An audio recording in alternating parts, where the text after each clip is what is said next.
Michel, this was such a timely picture with the writer's strike and the whole Sweden process. Could you foresee a better time for this picture to be released? No, I didn't calculate that at all.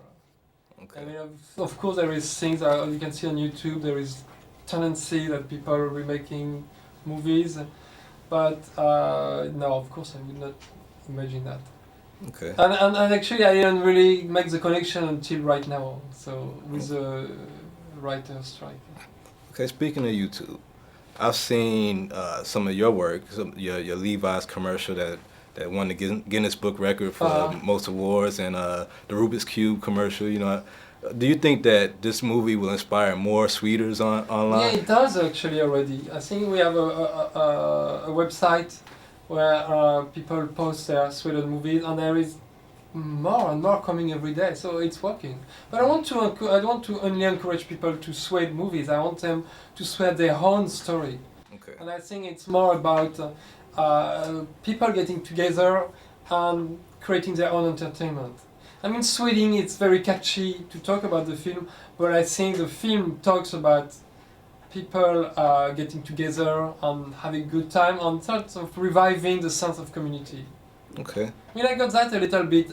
Coming out of this project with Dave Chappelle, I had the sense of what community means for people who are not necessarily the most easy life. And I felt a little more engaged into talking about that, which I was shy to talk about before, although I always have my political conviction. And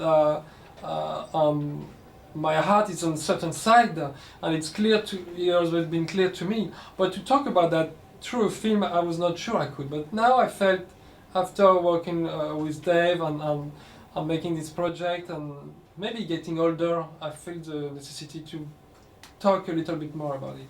Okay. Hi, Miss Flowers. Yeah, can you sweep aside and help me get out of the car? Okay. Now we have a rocker in Jack Black. We have a lyricist in Mos Def, and a drummer and acclaimed music video director, and you. Are we gonna have a bonus music video collaboration song? Well, at Sundance we're gonna play with Mos and I. We have on the some tracks where we played together, Mos and I, and the composer Michel Bernard, the composer of the score.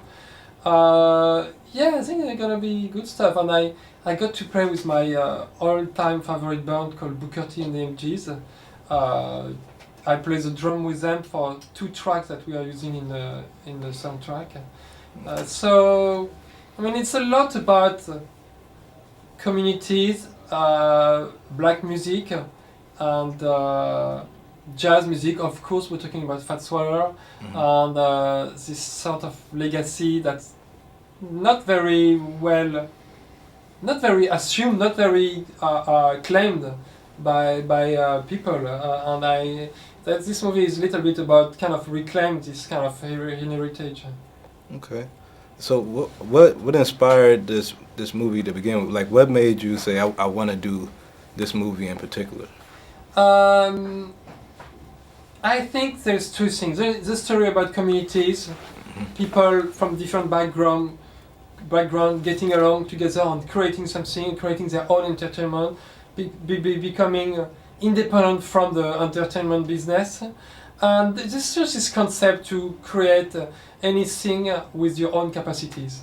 Taking a camera, going into the backyard and creating your own movie.